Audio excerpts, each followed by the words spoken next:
objetivo dessa apresentação envolve o Sistema Nacional de Pós-Graduação.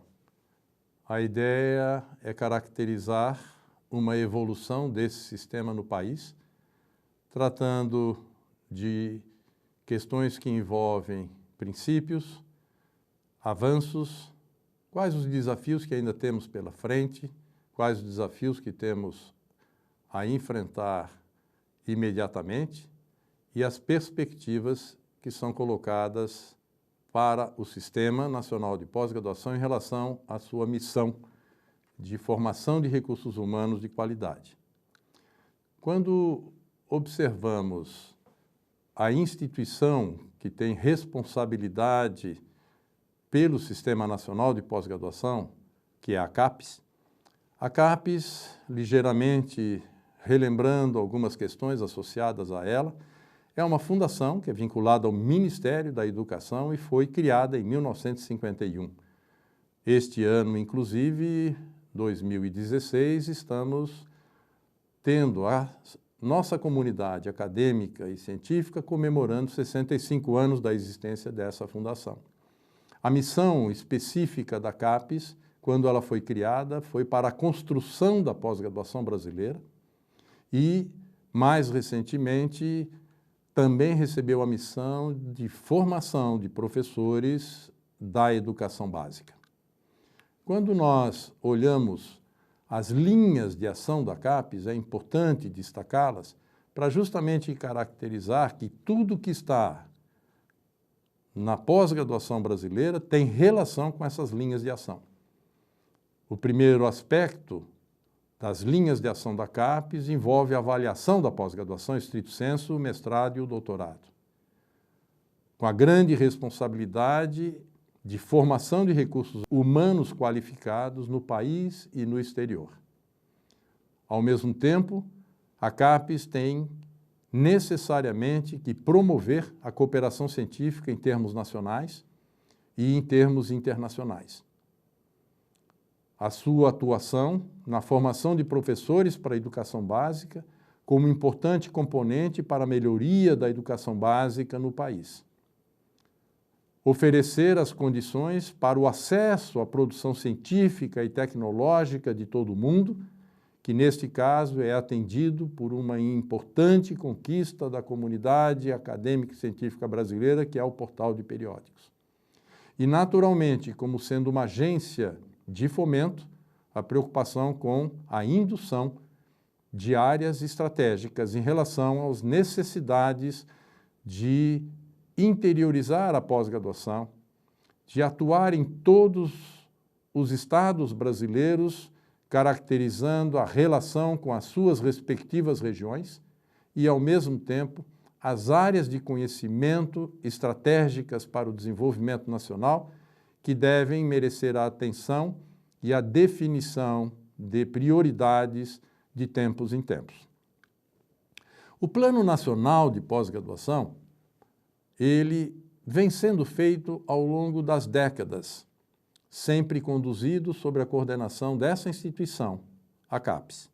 E essa instituição, ao fazer os planos nacionais de pós-graduação ao longo do tempo, mostram o seu compromisso com o planejamento das ações da pós-graduação. E tendo o planejamento, a responsabilidade pela coordenação daquilo que está estabelecido no Plano Nacional de Pós-Graduação, objetivando, por meio de uma gestão eficiente junto às universidades brasileiras, os institutos de ensino e pesquisa, de fato avançar na direção do atingimento daquelas metas colocadas sempre em cada um dos planos. Gostaria de apresentar nesse momento, por exemplo, o Plano Nacional de Pós-Graduação 2011-2020, que neste caso, inclusive, ele está sendo já ajustado para 2024, no sentido de ficar conectado ao Plano Nacional de Educação, que foi aprovado em 2014 e que vai até 2024, onde o Plano Nacional de Pós-Graduação é parte integrante. Portanto, o PNPG 2011 deverá ser ajustado, e já está em processo disso, até 2024, com os objetivos a serem atingidos, as linhas de ação a serem realizadas e as metas a serem alcançadas. Observando o Sistema Nacional de Pós-Graduação, vale a pena aqui apenas trazer rapidamente a circunstância de, entre os vários objetivos e as várias metas do Plano Nacional de Educação e do Plano Nacional de Pós-Graduação, o atingimento de uma das metas que eu gostaria de destacar, que é a evolução dos mestres e dos doutores que são titulados pelo Sistema Nacional de Pós-Graduação entre 2011 e 2015. Nesse aspecto, só para termos uma ideia, os números aí estão colocados, o PNE estabelece que nós deveremos ter 25 mil doutores sendo titulados a cada ano quando chegarmos em 2024. Observando isso, nós verificamos que agora, em 2015, 31 de dezembro de 2015, o Brasil titulou 18.626 doutores, representando 74%, portanto, da meta de doutores a serem titulados em 2024. Da mesma forma, em relação aos mestres titulados, vamos observar o percentual de 92% de atingimento da meta.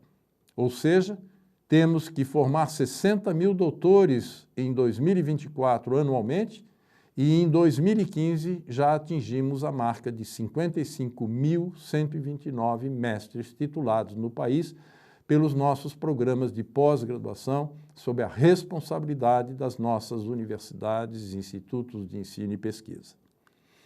Observando isso, eu acho que seria interessante, rapidamente, colocar alguns grandes números relacionados ao Sistema Nacional de Pós-Graduação em 2014, mostrando quanto a comunidade acadêmica e científica brasileira tem efetivamente contribuído para atingir objetivos e metas que são estabelecidas por meio de um planejamento nacional da pós-graduação do país.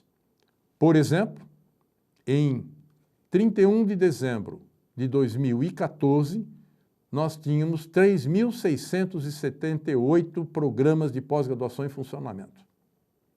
Neste caso, quando nós olhamos, 3.095 cursos de mestrado, 525 cursos de mestrado profissional e 1.954 cursos de doutorado.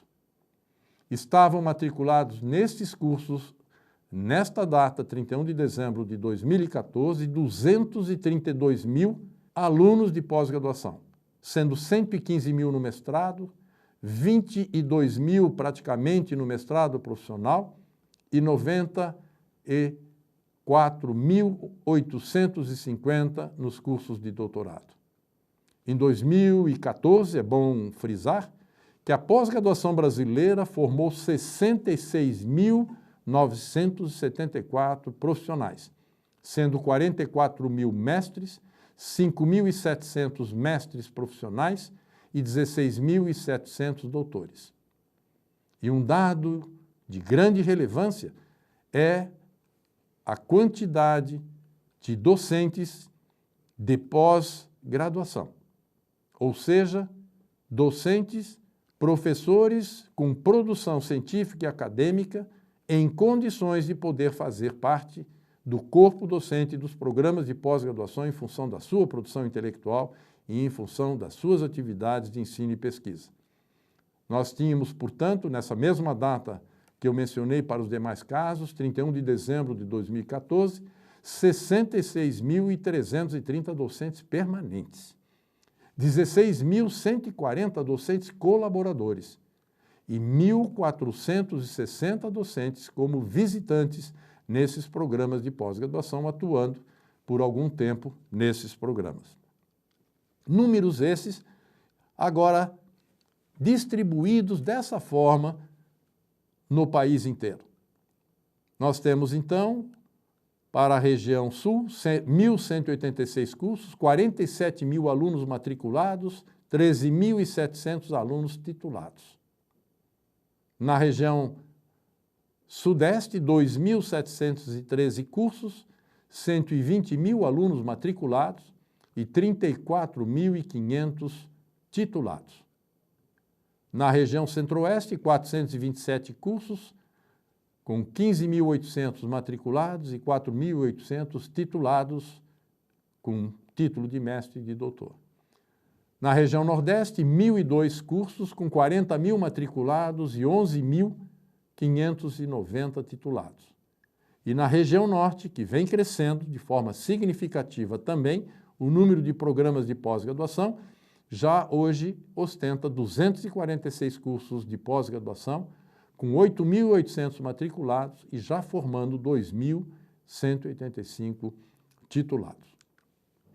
Quando olhamos por nota agora, nós verificamos a distribuição dessas notas também já em todas as regiões do país, que são as notas 6 e 7, caracterizados como cursos de alto impacto e principalmente de alta internacionalização nas suas atividades e na sua produção, e verificamos que isso já existe em todo o país. Com maiores números, naturalmente, naquelas regiões mais densamente ocupadas, por cursos acadêmicos no início, mas que hoje vem se ampliando em todas as regiões do país. Portanto, olhando aqui, os programas 6 e 7, como os programas, aqueles que já mencionei, caracterizados por alto grau de atuação ou de inserção internacional, nós temos então a região Sul com 164 cursos, a região Sudeste com 573 cursos, a região Centro-Oeste com 28, o Nordeste com 48 e a região Norte com 6 cursos.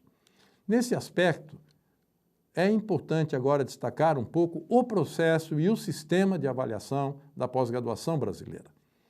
Há alguns fundamentos que são aqueles que conferem efetivamente as condições para que o sistema seja reconhecido, inclusive internacionalmente, como um sistema de avaliação que tem o reconhecimento e a confiabilidade fundados na qualidade que se quer para os programas de pós-graduação no país, assegurada por um aspecto essencial, que é a participação efetivamente dos professores de pós-graduação como consultores ad hoc, portanto, sendo feita a análise pelos pares.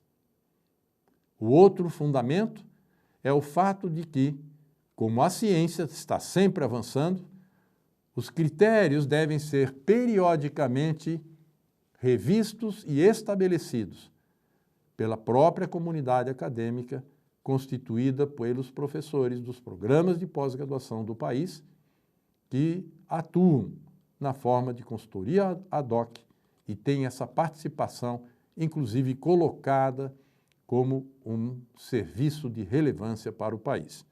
É claro que, ao ter essas condições colocadas, a avaliação se torna extremamente importante como subsídio a decisões em relação ao fomento da pós-graduação que se pretende no país, nas regiões, por áreas de conhecimento e por estratégias que possam, de fato, trazer maior agilidades em regiões que estejam, de fato, demandando por aqueles programas de pós-graduação.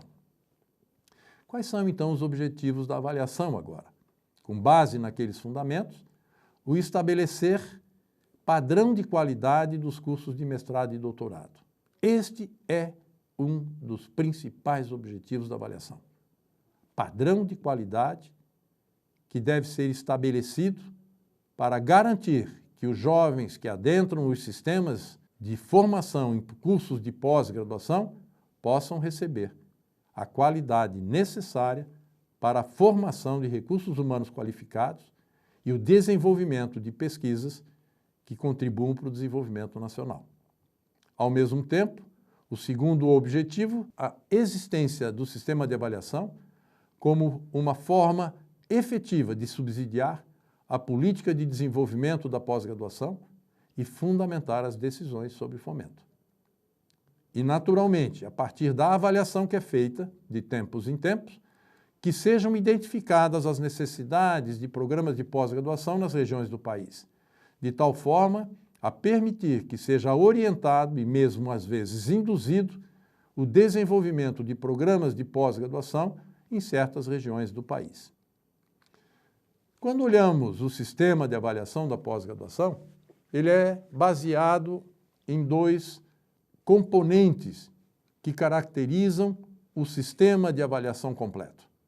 O primeiro componente é o componente da entrada, quando a avaliação de propostas de cursos novos é realizada a partir de proposições feitas pelas universidades por meio das suas pró-reitorias de pós-graduação e pelas suas unidades, faculdades, institutos, museus, etc.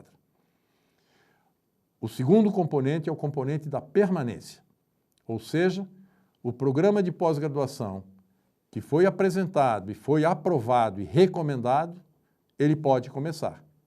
E depois de algum tempo agora, em processos de avaliação, que atualmente são avaliações quadrienais a cada 4 anos, inclusive este ano de 2016, é o 4º ano da avaliação quadrienal que será realizado o ano que vem. E nesta avaliação quadrienal dos cursos de pós-graduação é avaliado se os quesitos que são objeto dessa análise estariam sendo atendidos. Já vou falar um pouquinho sobre isso na própria sequência.